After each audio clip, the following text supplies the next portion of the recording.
Court ने कहा कि हम तो चाहते हैं कि आप दोनों साइड बैठकर इसकी फैसला करें, लेकिन आउट ऑफ कोर्ट सेटलमेंट के लिए वो हमसे कहेंगे तो हम नहीं जा सकते।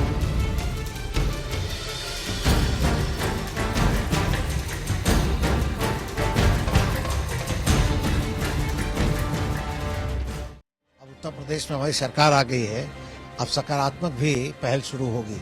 जो अभी तक नकारात्मक थी, अब सकारात्मक चीज सही होगी और मुझे लगता है समस्या का समाधान होगा। हम सब धर्म से, मजहब से ऊपर उठ के हर एक विकास और डेवलपमेंट को चाहता है और उसके लिए एक साथ बैठना बहुत जरूरी है। सर्वोच्च न्यायालय ने कहा है कि राम मंदिर का विषय एक सेंटिमेंटल अर्थात एक आस्था का विषय है। उन्होंने कहा है यह एक सेंसिटिव अर्थात एक संवेदनशील विषय है और उन्होंने कहा है कि जो एग्रीव्ड पार्टी हैं वो चर्चा के लिए कोर्ट से बाहर एमिकेबल सेटलमेंट अर्थात सौहार्दपूर्वक चर्चा करें। हम भी चाहेंगे कि ये चर्चा सौहार्दपूर्वक हो। दोनों पक्ष के लोगों ने एक साथ बैठ के अगर फैसला कर लिया, करना चाहिए, उम्मीद सुप्रीम कोर्ट ने जताई है, जिसका हम स्वागत करते हैं। मुझे लगता है कि देश के हर नागरिक ने इसका स्वागत किया होगा और इसलिए एक अच्छा सुप्रीम कोर्ट का सुझाव भी है। This would be a better approach, could be perhaps if the two sides are willing to talk and find a solution, because it involves matters of faith. If a suggestion comes, that suggestion should be seen in its entirety. It should be seen in terms of the merits of it. जब सवाल आस्था का हो और जब सवाल संवेदनशीलता का हो तो फिर कहां पर आकर बात रुकनी चाहिए। एक ही जैन साहब, जो बात आपसे शुरू थी उसी पर आना चाहूँगा। ऐसे हालात में कोर्ट ने एक सुझाव दिया है, जस्टिस खेर कह रहे हैं कि ठीक है हम सुलह करने के लिए तैयार हैं। क्या अब वो दौर आ गया है जब इस पर तुरंत प्रतिक्रियाएं आनी चाहिए और उसके बाद फैसले की घड़ी आ जाए? जिस हिसाब से प्रतिक्रियाएं आ रही हैं, क्योंकि सुलह सफाई का पहला सिद्धांत है कि जो पक्षकार हैं वो तो मन से तैयार हों कि हम आपस में बैठकर इस बात के लिए अपनी बात को सुलझाने के लिए चाहते हैं। नहीं तो अल्टीमेटली सुप्रीम कोर्ट तो है ही सही निर्णय देने के लिए। अगर सुलह समझौता नहीं होगा तो आज नहीं तो कल सर्वोच्च न्यायालय, इलाहाबाद उच्च न्यायालय का द्वारा जो आदेश दिया गया है उसका फैसला देखे। पर आजकल जिस तरीके से सर्वोच्च न्यायालय के आदेशों को भी बदला जाता है, जैसे जलीकुट्टी का उदाहरण हमारे सामने, ज़्यादा दूर की बात नहीं है। शाहबानो का केस इतिहास में हमारे सामने है, जहाँ सर्वोच्च न्यायालय ने निर्णय दिया था, उसको नलीफाई करने के लिए अमेंडमेंट किया गया था। तो इसीलिए पहला रास्ता शायद, क्योंकि सर्वोच्च न्यायालय बड़ी आसानी से कह सकता था कि लाइए हम इसको आउट ऑफ प्रायोरिटी तय करते, न्यायालय तो संविधान से चलता है न्यायालय को, परंतु चूंकि वो भी इस देश की जिम्मेदार नागरिक है, इसलिए पहला सुझाव उन्होंने दिया है कि इस मामले को यदि आपस में बैठकर सुलझा लिया जाए तो वो सबसे बेहतर ऑप्शन होगा, ताकि उसके बाद न तो उससे कम से कम 1992 जैसी स्थिति दोबारा नहीं आएगी, फिर 2000 लोगों को अपनी जान से हाथ नहीं धोना पड़ेगा जैसी स्थिति देश ने भयावह सीन देखा। तो एक बेहतर स्थिति ये है। दिनेश खंडेलवाल साहब, आपके पास आना चाहूंगा। क्या अब वो घड़ी है जिस पर तुरंत फैसला होना चाहिए? फैसले की घड़ी आ चुकी है क्योंकि इंतजार लंबा हो चुका है। 1800 कुछ से अगर शुरू होता है सिलसिला कानूनी दावपेच में तो 2017 तक तो काफ़ी हो चुका है। बिल्कुल, और ये उन सबको भी जवाब होगा जो इस पर राजनीति करते हैं। ये उन सबको भी जवाब होगा जो वर्षों से और इस मामले को अधर में लटकाए हुए हैं। रहा आस्थाओं का विषय, आस्थाओं पर डबल स्टैंडर्ड नहीं होना चाहिए जी। डेनमार्क में पूज्य पैगंबर साहब का कोई चित्र बनाते हैं और जिस देश के अंदर उसको सर काट करके लाने वाले को 5 करोड़ रुपए देते हैं, मैं उस जज्बे को सैल्यूट करता हूँ। उसका अगर एक अंश भी जज्बा अपनी आस्था पर अगर हिंदू में जग गया तो कल्पना कीजिए, अभी हिंदू बहुत इनोसेंट है, सहिष्णु है, 490 वर्षों से इंतजार कर रहा है।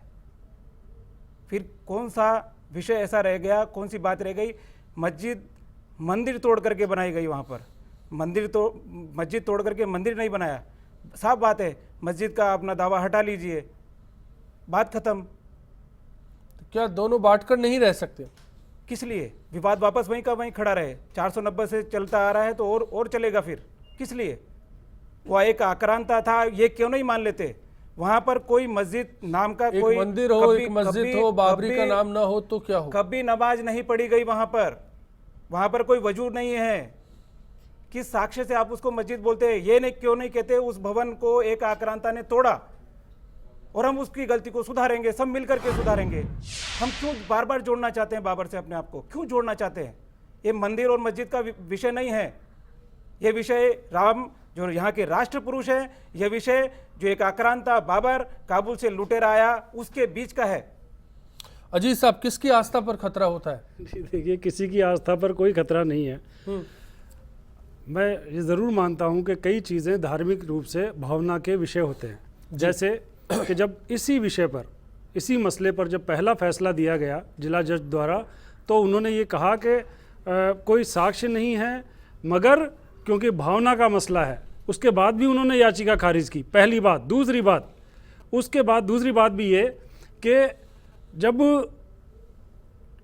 47 के बाद 49 में जब मूर्ति रखी गई, तो प्रधानमंत्री, तत्कालीन प्रधानमंत्री जवाहरलाल नेहरू ने एक लेटर लिखा तत्कालीन कलेक्टर और इवन मुख्यमंत्री पंत साहब को कि ये चीज़ बड़ी ज्वलंत हो सकती है, मुद्दा बड़ा विवाद वाला बन सकता है, इसलिए तुरंत इसको जो पहले की स्थिति है वो बहाल की जाए। मगर तत्कालीन जो उपायुक्त थे अयोध्या के, फैजाबाद जिला लगता है, फैजाबाद के उपायुक्त थे, उन्होंने ये कहा कि जो भी कुछ भी हुआ है, मूर्तियों का रखना निश्चित रूप से अवैध कार्य है, लेकिन क्योंकि ये भावना से जुड़ा हुआ कार्य है, इसलिए मैं इस चीज़ को कि आपको सलाह नहीं दूंगा और आपके निर्णय को नहीं मानूंगा। तो भावना की बात है वो ये है।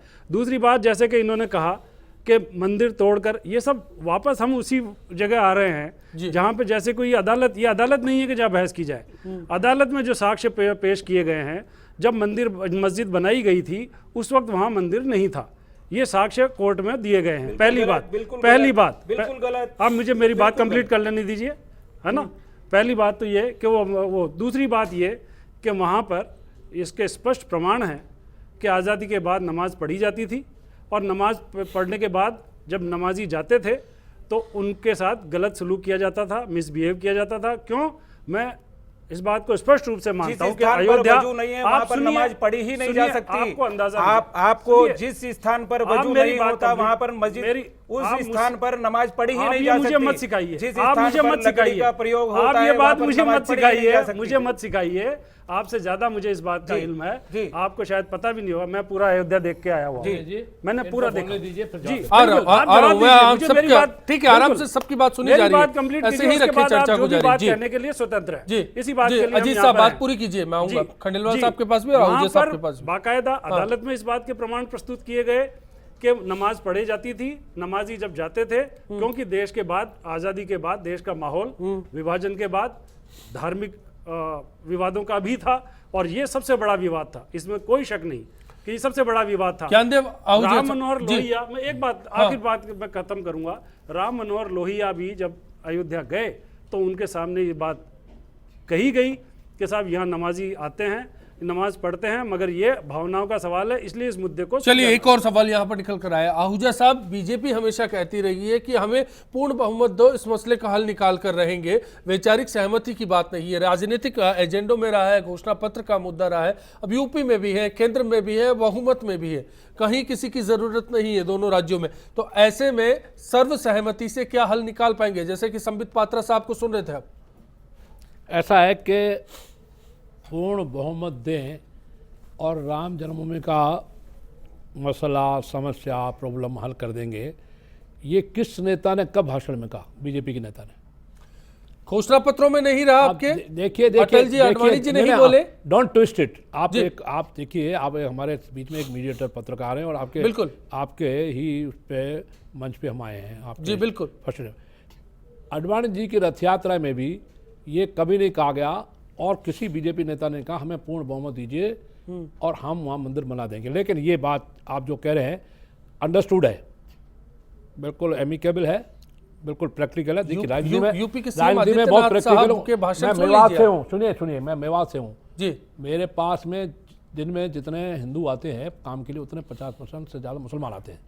मैं बहुत एमिकेबल और प्रैक्टिकल बात आपको कर रहा हूँ। इनको थोड़ी मेरी बात चुप गई, गलत मेरा सवाल को टाल गए, लेकिन मैं बात को पूरा कर रहा हूँ। भारतीय जनता पार्टी का उत्तर प्रदेश में पूर्ण बहुमत आ गया है, दिल्ली में पूर्ण बहुमत है, यूपी में कितने दिन हुए हैं पूर्ण बहुमत को, और देश में 2 साल हुए, 2.25 साल। आप जरा पूरे 5 साल यूपी की सरकार के निकलने दीजिए, मंदिर तो बनेगा ही, और मंदिर को अब कोई रोक नहीं सकता। हमारे मुस्लिम भाइयों को हाथ जोड़ के मैं आपके इस मंच से आज इस सार्वजनिक बहस में मैं हाथ जोड़ के निवेदन करना चाहता हूँ, हिंदू जब सांप को दूध पिलाता है तुम उससे बुरे नहीं हो, हिंदू जब तुलसी को पानी देता है तुम लोग उससे बुरे नहीं हो, हिंदू जब चींटी को दाना देता है तुम उससे बुरे नहीं हो, हिंदू जब इतना व्यापक बड़ को ब्रह्मा जी का अवतार, विष्णु को भगवान पीपल को भगवान विष्णु अवतार मानता है, लेकिन तो आपका रुख धमकी वाला लगता है। हम देखिए, मैं धार्मिक नहीं, मैं बिल्कुल प्रैक्टिकल बात कर रहा फैसला हूँ। सुनाई आपको दिया ना, आपको कि मंदिर मंदिर बंद तो करेगा। बनाने के लिए सहमति कोर्ट देनी कुछ करेगा पड़ेगी नहीं। मंदिर बनाने के लिए सहमति इन्होंने देनी फैसला सुना पड़ेगी। दिया। आज नहीं तो कल देंगे, क्योंकि आधी मुस्लिम महिलाओं ने हमको वोट दे दिया तलाक तलाक तलाक, इसलिए मंदिर की सहमति तो आधों ने चलो दे दिया। शकील साहब आपकी 50% प्रतिक्रिया दी है, मैं दे दिया, खंडेलवाल साहब 50% इंतजार कर रहे देखिए, ये हैं। चुनाव वाली बात, सवाल थे, मैं उस पर आऊंगा। तीन तलाक के मसले पे आप बोल रहे हो आपको वोट दे दिया, ये तो वहां के आप समीकरण देखिए। चलिए मेरी बहस उस पर नहीं, आप सीधी सी बात बताइए। ज्ञानदेव आहूजा साहब ने जो कहा उस पर आपकी क्या जिनके प्रतिक्रिया? आदमियों को आप परेशान कर रहे हो वो महिलाएं आपको हम वोट देंगी। व्यर्थ के मुद्दों पर ना जाए, हम सिर्फ उस पर प्रतिक्रिया चाहूंगा आपकी। मंदिर तो कब नहीं था, मंदिर तो है ही जी। मंदिर को भव्य बनाने की बात है। अजीत साहब बोल रहे थे सुप्रीम उसमें कोर्ट आपकी केवल कुछ उसी ना विषय पर इत्तेफाकियत थी, वजू को लेकर आप कुछ कह रहे थे, दिनेश खंडेलवाल साहब। जी जी, अजीत साहब को बीच में रोक रहे थे आप। मैंने कहा कि इन्होंने कहा कि कोई साक्ष्य नहीं है। हाँ। वही साक्ष्य जाने के लिए इलाहाबाद उच्च न्यायालय ने कनाडा की राडार कंपनी को बुलाया और पूरे साक्ष्य निकाल करके आज उनके पास में सुरक्षित है। 1100 वर्ष पुराना वहां पर साक्ष्य निकल रहे हैं, शिव मंदिर है, शिलालेख है, सब कुछ उनके पास में है, उपस्थित है, उपलब्ध है। मैंने कभी नहीं कहा कि साक्ष्य नहीं थे। आपने शुरुआत में ये कहा कि कोई साक्ष्य नहीं मिला वहां पर। कोर्ट की टिप्पणी का जिक्र किया गया था, जिला कोर्ट की टिप्पणी जी, आपने गलत उसको किया, मैंने नहीं कहा। जिला कोर्ट की टिप्पणी में जब पहली बार याचिका लगी तब इस बारे में चीजें आई। चलिए कानूनी पहलू पर भी बात करेंगे, एक ब्रेक, आखिरी दौर में लौट रहे हैं आपके बीच में तुरंत। भाजपा पहले भी वहाँ पे सरकार में रही है और भाजपा जब भी किसी भी तरह का चुनाव होता है, चाहे विधानसभा चुनाव हो चाहे लोकसभा चुनाव हो, भाजपा सिर्फ राम मंदिर के मुद्दे को लेकर ही चुनाव लड़ती है। लेकिन राम मंदिर का जो मामला है वो सुप्रीम कोर्ट में विचाराधीन है और सुप्रीम कोर्ट सर्वोच्च न्यायालय वो जो निर्णय करेगा उसके आधार पर ही होगा। मंदिर और मस्जिद का मुद्दा काफ़ी पुराना है। भारतीय जनता पार्टी की जो नीति है वो हमेशा धार्मिक रूप से लड़ाई झगड़े, भाईचारे को ख़त्म करना, इसी तरह की रही है। और जैसा मुझे लगता है कि उन्होंने अब वादा किया है कि भाई मंदिर बनाएंगे, तो बनाना चाहिए। जनता ने वोट दिए हैं, समर्थन दिया है।